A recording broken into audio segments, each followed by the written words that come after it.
Hey everybody, कैसे हो आप? आई होप सब कुछ बढ़िया चल रहा होगा। हम आपके लिए लेके आ गए हैं फ्लेम एम्पर का एपिसोड नंबर 81। अगर आपने पिछले एपिसोड को मिस कर दिया था तो हो सकता है कि इस एपिसोड को समझने में आपको परेशानी हो। वैसे पिछले एपिसोड में हमें ओल्ड बेम्बू से इंट्रोड्यूस करवाया गया था, जिन्हें फैंक्शन पवेलियन में ज़ूलाओ के नाम से जाना जाता था। चलो तभी शॉर्ट में जान लेते हैं पिछले पार्ट में क्या हुआ था। जब जान की टोली अपने 5 बेम्बू हाउस में वापस लौट आती है, समय को बर्बाद न करती हुई जान निकल जाता है ज़ूलाओ की तलाश में, क्योंकि ज़ूलाओ ने उसे बुलाया है। ये खबर उसके पास पहले ही पहुंच गई थी। जाने से पहले म्यूइंग जान को चेतावनी देती है कि ज़ूलाओ की पर्सनैलिटी थोड़ी सी एसेंट्रिक है, तुम थोड़ा सावधान रहना। तब तो जान इसके ऊपर कुछ खास ध्यान नहीं देता, लेकिन म्यूइंग ने ऐसा क्यों बोला था ये बात धीरे धीरे क्लियर होती जाती है। एल्डर ज़ू या ज़ूलाओ थे तो ह्यूमन पैलेस के एल्डर, लेकिन वो राग करते थे हेवरी पैलेस की टेरिटरी में। काफी पूछताछ करने के बाद जान एक वुडन हाउस के सामने पहुंचता है, और इसी मोमेंट में जान के एक्सप्रेशन चेंज हो गए थे, क्योंकि अंदर से वो एक फैमिलियर फ्लक्चुएशन को महसूस करता है। उस वुडन हाउस से आ रही थी मेंटल स्ट्रेंथ की फ्लक्चुएशंस। इससे पहले वो और कोई सोच पाता।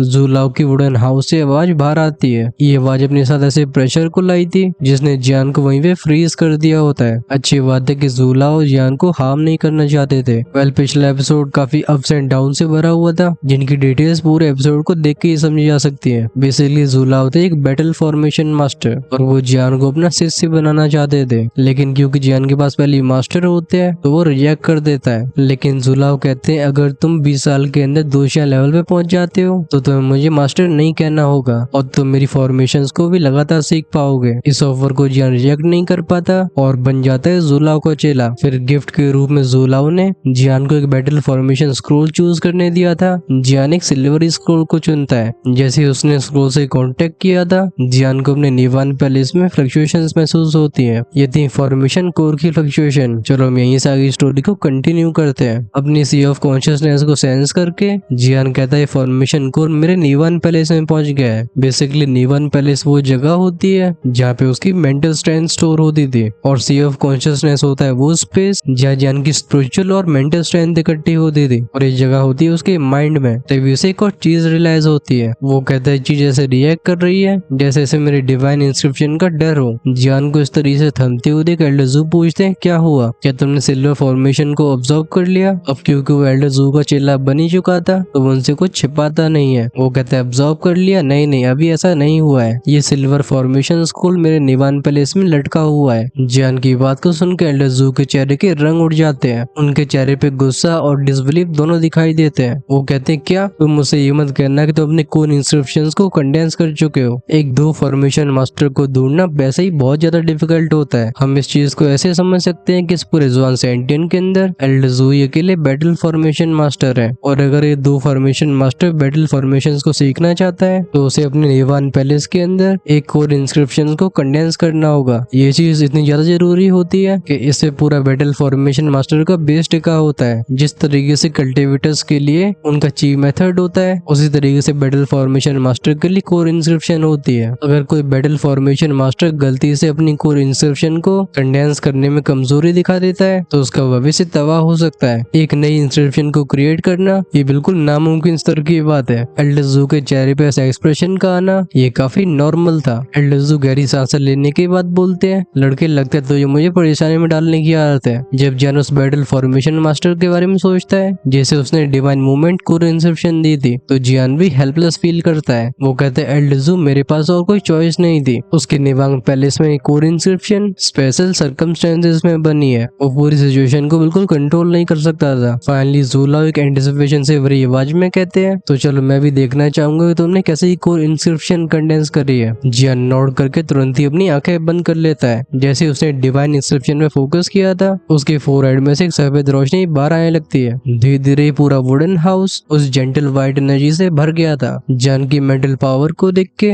ज़ूलाओ के चेहरे पे सरप्राइज दिखाई देता है। वो कहते हैं अमेजिंग, तुम्हारी मेंटल स्ट्रेंथ इतनी जल्दी 6000 यूनिट्स तक पहुंच चुकी है। जिस मोमेंट में जान का ऑरा चारों तरफ फैला था, इस वुडन हाउस में मौजूद फॉर्मेशन स्क्रोल्स अपने आप ही ट्रेम्बल होने लगते हैं। ऐसे नजारे को देख के फाइनली एल्डर ज़ू के चेहरे पे वो सरप्राइज वाला एक्सप्रेशन स्टन्ड एक्सप्रेशन बदल जाता है। वो कहते हैं ये अपने इतने गहरे एक्सपीरियंस के साथ भी वो जान की कोर इंस्क्रिप्शन को पहचान नहीं पा रहे हैं। वो बस इतना जानते थे कि जान ने जिस भी कोर इंस्क्रिप्शन को कंडेंस किया है वो एकदम एक्स्ट्राऑर्डिनरी है। जब जान ज़ूलाओ के चेहरे पे ऐसे एस्टोनिशमेंट से और एक्सप्रेशन को देखता है वो अंदर से काफी अच्छा महसूस करता है। वो जुलाओ को जगाते हुए बोलता है एल्डरजू। जियान के माथे में चमक रही वो लाइट को देख के जुलाओ कहते हैं तुमने इस कोर इंस्क्रिप्शन को कैसे कंडेंस किया? मुझे जो सेंस हो रहा है उसके हिसाब से तुमने इस कोर इंस्क्रिप्शन को कंडेंस नहीं किया है बल्कि तुमने इसे इनहेरिट किया है। जियान ऑनेस्टली कहता है मैंने इस कोर इंस्क्रिप्शन को एक रियून में हासिल किया था। धीरे धीरे करके डिवाइन मूवमेंट कोर इंस्क्रिप्शन अपने आप ही ग्रो होती जा रही है। अभी इसका आकार जियान की हथेली के बराबर हो चुका है। वो सेंस करता है उसकी सारी मेंटल पावर इस डिवाइन कोर इंस्क्रिप्शन से लिंक्ड है। एल्डरजू एक जिज्ञासा से भरी आवाज में कहते हैं एक रियून, हाँ तो क्या तुम उसके बारे में और कुछ बता सकते हो? जियान अपने सिर को हिला के बोलता है मुझे इसके बारे में कुछ ज्यादा नहीं पता है। जिस ओल्ड मैन ने मुझे गाइड किया था उसने अपनी आइडेंटिटी मुझे कभी नहीं बताई लेकिन उनका नाम कहीं स्पिरिट से शुरू होता था। जुलाओ कहते हैं स्पिरिट। काफी देर तक सोचने के बाद भी उनके दिमाग में कोई घंटी नहीं बजती लेकिन भले उन्हें उस सीनियर के बारे में मालूम ना पड़ पाया हो वो जानते थे कि जियान की कोर इंस्क्रिप्शन सच में बहुत शानदार है। वो सहाय करके बोलते हैं लगता है तुम्हारी कोर इंस्क्रिप्शन अपने अंदर एक अनयूजुअल स्ट्रेंथ रखती है। मुझे लगता है ये मेरी समझ के बाहर है। अपने आप को फिर से फोकस मोड में लाते हुए जुलाओ जियान से बोलते हैं क्योंकि तुम इस रास्ते पे चलने के लिए तैयार हो तो तुम्हें इसकी रैंक्स के बारे में जानना चाहिए। ये सुन के जियान की आंखों में भी एक्साइटमेंट दिखाई देने लगता है। अपनी मेंटल स्ट्रेंथ और 2 फॉर्मेशन मास्टर्स के पीछे की मिस्ट्रीज के बारे में जियान काफी समय से क्यूरियस है। एल्डरजू बताते हैं कि भले मेंटल पावर स्पिरिचुअल पावर से थोड़ी अलग हो लेकिन दोनों एक दूसरे को कॉम्प्लीमेंट करते हैं। मेंटल स्ट्रेंथ कल्टिवेशन के 7 लेवल्स होते हैं। ये होते हैं engraving, formation, immortal master, celestial master, earth master, emperor master और सेक्रेड मास्टर। एनो काफी कॉम्प्लिकेटेड है लेकिन मुझे लगता है फ्यूचर में इसके बारे में और क्लैरिटी हो जाएगी। Now let's continue. जुला बताते हैं बैटल फॉर्मेशन मास्टर बनने का एनग्रेविंग शुरुआती स्टेप है। इस इनिशियल स्टेप के बाद तुम बैटल फॉर्मेशन मास्टर बन जाते हो। फिर तुम्हें अपनी मेंटल पावर का इस्तेमाल करके अपने लिए कोर इंस्क्रिप्शंस को कंडेंस करना होगा। दूसरा स्टेप है फॉर्मेशन। इसमें तुम कोर इंस्क्रिप्शंस के ऊपर मास्टरी हासिल करते हो क्योंकि कोर इंस्क्रिप्शन से ही बैटल फॉर्मेशन बनती है जिनसे दुश्मनों का विनाश किया जा सकता है। अब तक उनकी आवाज एकदम प्राइड से भर गई थी। वो कहते हैं मेंटल स्ट्रेंथ कल्टिवेशन का हर एक स्टेप तुम्हें सुप्रीम पावर हाउस बनने के एक कदम और पास ले जाता है। ये तो मेंटल कल्टिवेशन के लेवल थे। अगर बात करें यार 2 फॉर्मेशन मास्टर की तो इन्हें 10 रैंक्स में बांटा गया है। हर एक लेवल के साथ मेंटल स्ट्रेंथ की कैपेसिटी कई गुना बढ़ जाती है। तुम जितनी ज्यादा कोर इंस्क्रिप्शंस को कंडेंस करोगे तुम्हारी फॉर्मेशंस उतनी ज्यादा पावरफुल होंगी। जियान को इस तरीके से अपनी बातों में फोकस होते हुए देख एल्डरजू स्माइल के साथ नोट करते हैं। लड़के का पोटेंशियल सच में बहुत अच्छा है और क्योंकि जुलाओ अकेले बैटल फॉर्मेशन मास्टर थे खासकर अपने आसपास के एरिया के, इस वजह से अपने जैसे किसी और को ढूंढ के उनके अंदर भी खुशी का पार नहीं रहता। दूसरी तरफ जुलाओ के एक्सप्लेनेशन को सुनने के बाद जियान उसके मतलब को अच्छे से याद रखने की कोशिश करता है। तभी ऐसा लगता है उसे कुछ जरूरी याद आ गया हो। वो जुलाओ की तरफ देख के बोलते हैं ओल्डजू आपकी रैंक आप कौन से लेवल तक पहुंचे हो? जुलाओ स्माइल के साथ बोलते हैं लड़के तू पॉइंट पे जल्दी आ जाता है। ठीक है मैं तुझे बताता हूँ। मेरी मेंटल पावर पहुंच चुकी है सेलेशियल मास्टर के रैंक तक और जहाँ तक बात रही मेरी 2 फॉर्मेशंस की तो मैं एक 6 रैंक का 2 फॉर्मेशन मास्टर हूँ। जियान कहते हैं सेलेशियल मास्टर उसकी धड़कनें बढ़ गई होती है। सेलेशियल मास्टर की मेंटल पावर होना ये इमोर्टल फाइटर रैंक से भी ऊपर है। जब जियान की इमोर्टल मास्टर से भी ऊपर की मेंटल पावर के बारे में सोचता है उसे दिन में तारे नजर आने लगते हैं। तभी जियान का ध्यान जाता है 6 रैंक 2 फॉर्मेशन मास्टर शब्द पे।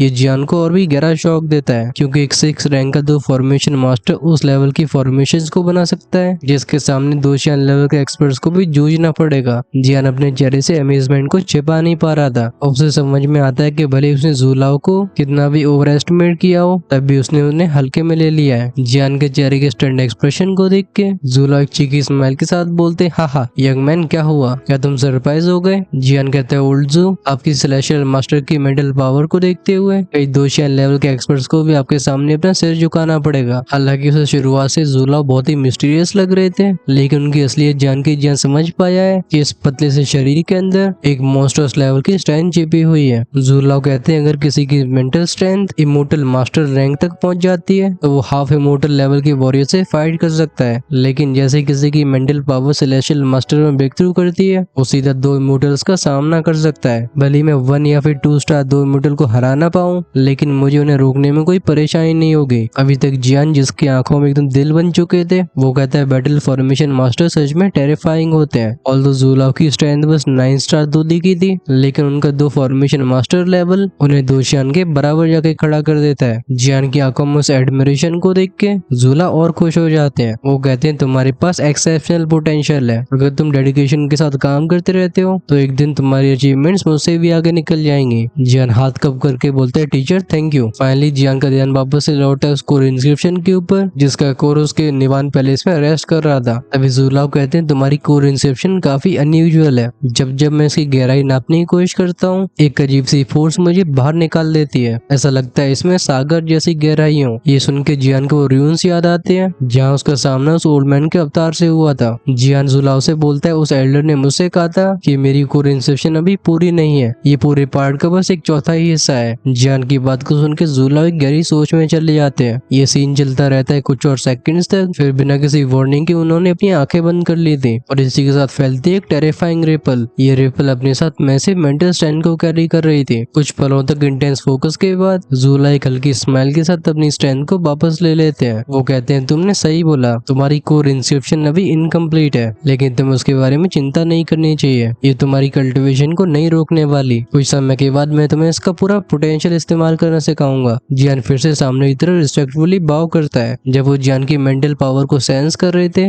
उन्हें उसमें एक इनकंसिस्टेंसी मालूम पड़ती है। वो पूछते हैं क्या तुमने मेंटल पावर को कल्टिवेट करने का मेथड सीखा है? ये सुन के जियान हेजिटेट करता है। उसके चेहरे पे थोड़ी सी एम्बेरसमेंट भी दिखाई देने लगी थी। वो कहता है ऑल्सो मेरे पास मेंटल पावर को कल्टिवेट करने का कोई मेथड नहीं है, यही कारण है जिसकी वजह से मेरी प्रोग्रेस काफी स्लो है। जुला अपने हाथ को वेव करके बोलते हैं कोई बात नहीं, वैसे भी इस कॉन्टिनेंट में ऐसे बहुत ही कम लोग हैं जिन्हें एक्चुअली मेंटल पावर को कल्टिवेट करना आता है। तब भी तुम्हारी इंस्टिंक्ट्स तुम्हें सही जगह पे लेके आई हैं। ये सुन के जियान खुश हो गया था। वो कहते हैं ओल्जू क्या आप मुझे गाइड करोगे? जुला बताते हैं कि मेंटल पावर और चीजों से यूनिक होती है। ये दुई या सोल पावर जैसे सेम प्रिंसिपल्स को फॉलो नहीं करती। ये रिलाई करती है डीप मेडिटेशन पे, या तुम सन और मून के एसेंस को भी ऑब्जर्व कर सकते हो। इससे धीरे धीरे तुम्हारी स्पिरिट और भी पावरफुल होती जाएगी। जियान इसके बारे में गहराई से सोचता है। उसे समझ में आता है कि रास्ता काफी कॉम्प्लेक्स है। उसके दिमाग में वैसे कुछ और सवाल आ रहे थे तभी जुला की नजरें दरवाजे की तरफ जाती हैं। वो कहते हैं चलो हम आज अपनी बातों को यहीं तक छोड़ते हैं। जब तुम ज्वालिंग इंपीरियल पॉइंट से बाहर आओगे मैं तुम्हें और सिखाऊंगा। वैसे भी लगता है मुझे नए मेहमानों का स्वागत करना पड़ेगा। ये सुन के जियान का फेस एक्सप्रेशन भी सोलम हो गया था। उसका परसेप्शन कुछ पावरफुल औरों को सेंस करता है और ये बर्निंग इंसेंस फॉइलिंग की तरफ काफी तेजी से आ रहे थे। क्लियरली इनकी इंटेंशन सही नहीं है। ये 5 लोगों का ग्रुप होता है और इसे एक हट्टा कट्टा सा व्यक्ति लीड कर रहा था जिसकी एक आंख और आधे चेहरे को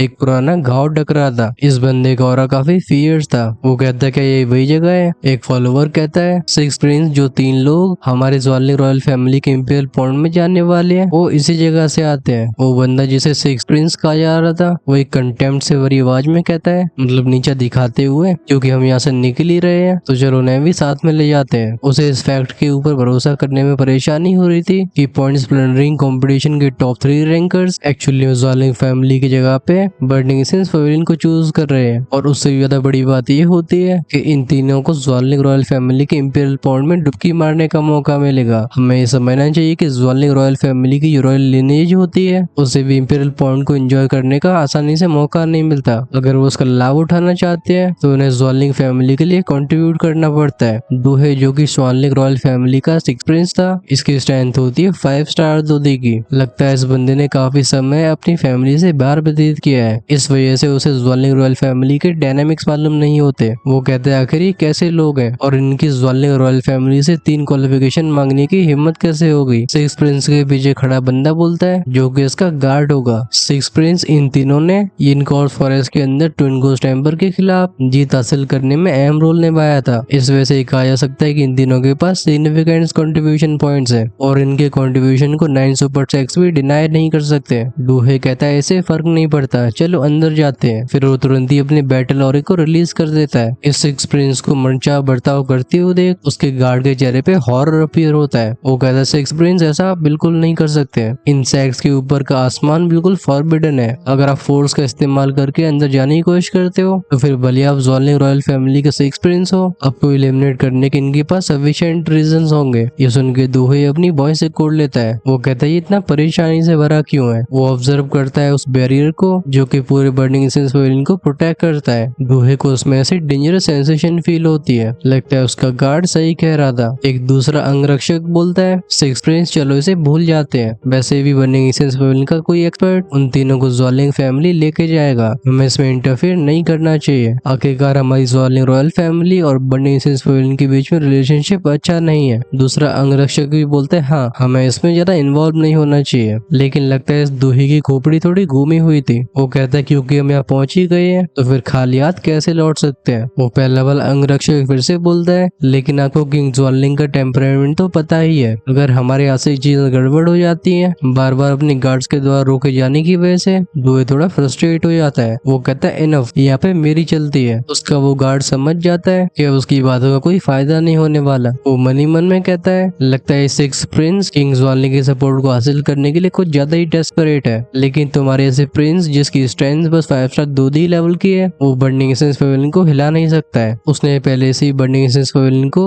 अपने आने का इन्फॉर्म कर दिया था, इस वजह से कोई न कोई इनका स्वागत करने के लिए आने वाला होगा। नजारा उस लकड़ी के घर के अंदर का दिखाया जाता है जहाँ पे ओल्जू और जियान खड़े हुए थे। जियान ने इस दूहे और बाकियों को सेंस कर लिया होता है। वो कहता है ओल्जू ये क्या हो रहा है। एल्डजू कहते हैं ही ये कुछ नहीं है, हम बस थोड़ा सा और रुकेंगे, तुम जब म्यूफंग और म्यूइंग को लेके आ जाओ, अब समय आ गया है जब ज्वालिंग रॉयल फैमिली जाया जाए। एल्डजू कहते हैं ज्वालिंग रॉयल फैमिली के इफेक्ट्स काफी अच्छे हैं। वो जूजू अर्थात फाइव बेम्बू हाउस जाने से पहले जियान जुल्ला की तरफ फाइनली हाथ कब करके बाव करता है। वो जानदादा की मेंटल पावर और फॉर्मेशंस के बारे में सीखना ये बाद में भी किया जा सकता है, अभी उसके लिए ज्वालिंग रॉयल फैमिली के इंपीरियल पॉन्ड का फायदा उठाना ज्यादा जरूरी है। आखिरकार ज्वालिंग रॉयल फैमिली उस होली फ्लेम से जुड़ी हुई है। जियान को तो ऐसा भी लगता था कि होली फ्लेम एक्चुअली में रॉयल फैमिली के अंदर है। दूसरी तरफ जुल्ला आसमान की तरफ देख के बोलते ही तो ये ज्वालिंग रॉयल फैमिली का सिक्स प्रिंस है। इन शब्दों के साथ वो इस जगह से गायब हो जाते हैं। दूसरी तरफ उस दूहे को बर्निंग एसेंस पवेलियन की टेरिटरी के बाहर वेट करते करते कई मिनट्स हो गए होते हैं और अब उसकी फ्रस्ट्रेशन और भी बढ़ती जा रही थी और ऐसा होना नॉर्मल भी है। आखिरकार वो है कौन? वो ज्वालिंग रॉयल फैमिली का सिक्स प्रिंस है। ऐसी कौन सी जगह है जहाँ पे वो गया हो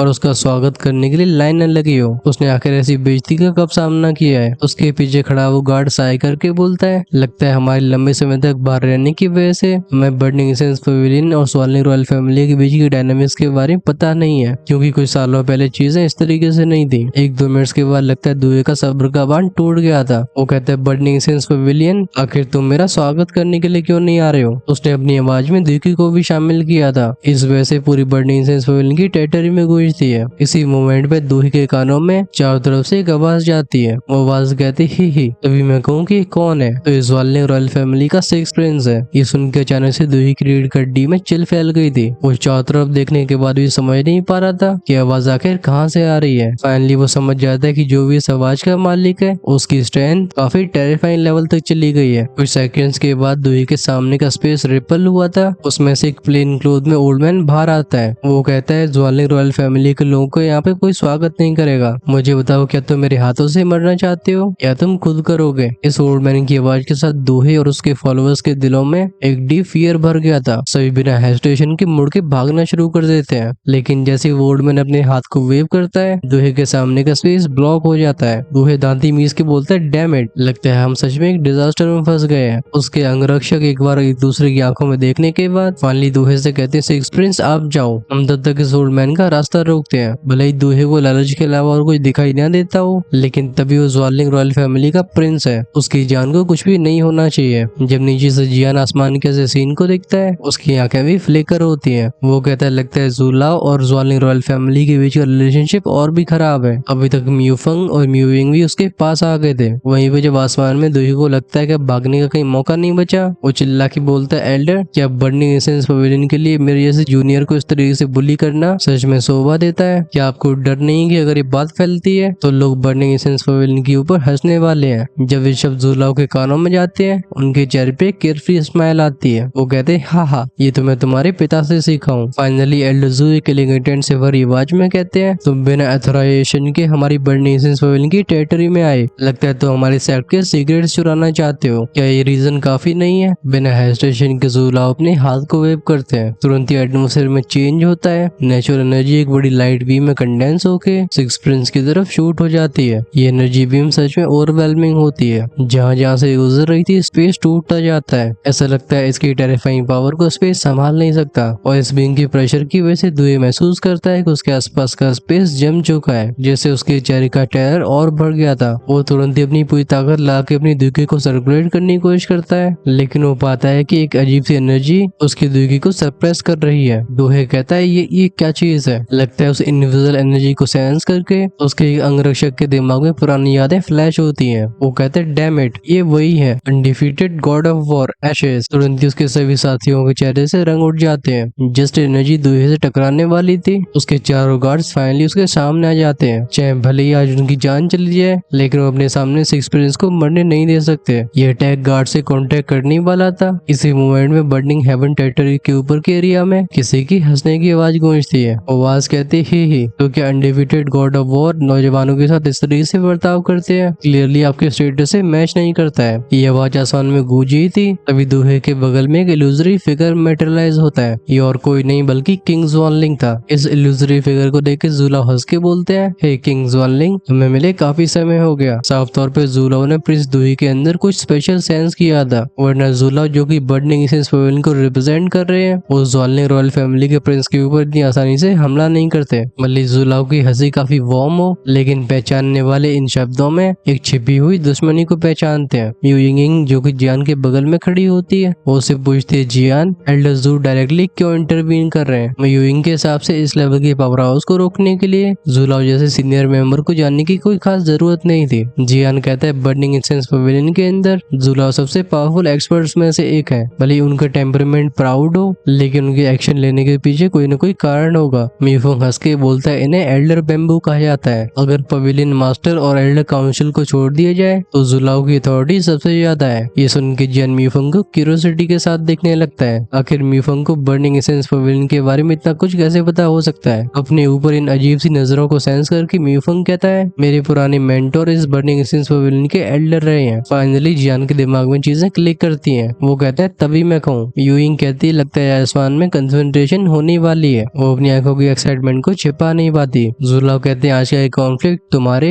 बिना अथोराइजेशन के बर्निंग एसेंस पवेलियन में एंटर करने की वजह से अराइज हुआ है, मतलब खड़ा हुआ है। इस वजह से दोस्त तुम अपने आप को ही दे सकते हो। भले ज़ुआनलिंग रॉयल फैमिली और बर्निंग एसेंस पवेलियन के बीच के रिश्ते काफी खराब चल रहे हो, लेकिन किंग ज़ुआनलिंग के अवतार के यहाँ पे मौजूद होने की वजह से एल्डर ज़ू के लिए दूहे को टारगेट करना आसान नहीं होगा। वैसे भी ज़ूलाओ का कैरेक्टर ऐसा नहीं था। भले वो ज़ुआनलिंग रॉयल फैमिली से दुश्मनी मानते हो, लेकिन वो इसकी सजा बच्चों को नहीं देना चाहते थे। किंग ज़ुआनलिंग कहता है, हाँ दूहे तो मेरे ऑर्डर्स को फॉलो करके तुम्हें ज़ुआनलिंग एम्पर पूल तक ले जाना चाहता था, और तुम सभी उसे इस तरीके से ट्रीट कर रहे हो। ये सब सुनने के बाद भी दूहे शांत रहता है। वो जानता था कि इस लेवल की फाइट में वो अपनी नाक बीच में नहीं डाल सकता। दूसरी बात यह है कि बिना परमिशन के बर्निंग एसेंस पवेलियन की टेरिटरी में वो आया था, इस वजह से वो दूसरों को ब्लेम नहीं कर सकता है। ज़ूलाओ फाइनली एक गहरी सांस लेते हैं। अब जो उन्होंने अपनी आंखें खोली थी, वो सिल्वरी दूकी उनके चारों तरफ डांस करने लगती है। वो कहते हैं, किंग ज़ुआनलिंग, लगता है तुम्हारी सच को झूठ बनाने की एबिलिटी अभी भी कम नहीं हुई है, लेकिन तुम्हें नहीं भूलना चाहिए कि ये बर्निंग एसेंस पवेलियन है, ना कि तुम्हारी ज़ुआनलिंग रॉयल फैमिली। एल्डर ज़ू को अपनी दूकी को एक्टिवेट करते हुए देख किंग ज़ुआनलिंग का क्लोन हम्प करता है। एक येलो दूकी बैंग की आवाज के साथ चारों तरफ फैली थी। इस ज़ूलाओ की ऑरे से क्लैश करने लगती है। तभी ऐसा लगता है जैसे किंग ज़ुआनलिंग को ज़ूलाओ की एनर्जी के अंदर एक अजीब सी चीज सेंस हो गई है। वो कहता है, अनएक्सपेक्टेडली तुम भी उस थ्रेशोल्ड तक पहुंच चुके हो। ज़ूलाओ कहते हैं, तुम्हें संभालने के लिए काफी है, और अगर तुम 100 साल पहले की तरह अभी भागना चाहते हो तो तुम ट्राई कर सकते हो। ये सुन के किंग ज़ुआनलिंग का अवतार कोल्ड आवाज में बोलता है, चलो फिर 100 साल पुराना हिसाब किताब बराबर किया जाए। उसका ऑरा राइज होने लगा था। तभी वो कहता है, लेकिन उससे पहले देखा जाए कि तुम कहाँ तक पहुंचे हो। तुरंत ही वो अपने हाथ को आगे बढ़ता है। हम एक एनर्जी के बीड को कंडेंस होते हुए देखते हैं। इसके अंदर एक डेंजरस इंटेंसिटी दिख रही थी। भले बीड बहुत ज्यादा बड़ा ना हो, लेकिन इससे रेडिएट होने वाली ओवरवेलिंग पावर को सेंस करके दूहे और जियान दोनों के एक्सप्रेशन चेंज हो जाते हैं। अभी दूहे की आंखें तो किंग ज़ुआनलिंग के हाथ से बिल्कुल हट नहीं रही थी। वो कहता है कि शैटर्ड जी बीड है। भले चीज देखने में काफी सिंपल सी लग रही हो, लेकिन दूहे को बताता है कि अगर इसकी डेवास्टेटिंग पावर को अनलीश कर दिया गया तो नीचे बर्निंग हेवन टेरिटरी को भारी नुकसान पहुंच सकता है। आखिरकार इस पीले रंग के बीड के ऑरे में एक लाइफ और डेथ एनर्जी का ब्लेंड मिला हुआ था। खैर लाइफ और डेथ एनर्जी का कॉन्सेप्ट काफी अच्छा है, और हम फ्यूचर में इसके ऊपर काफी ज्यादा फोकस करने वाले हैं। स्टोरी को कंटिन्यू करेंगे हम नेक्स्ट पार्ट में।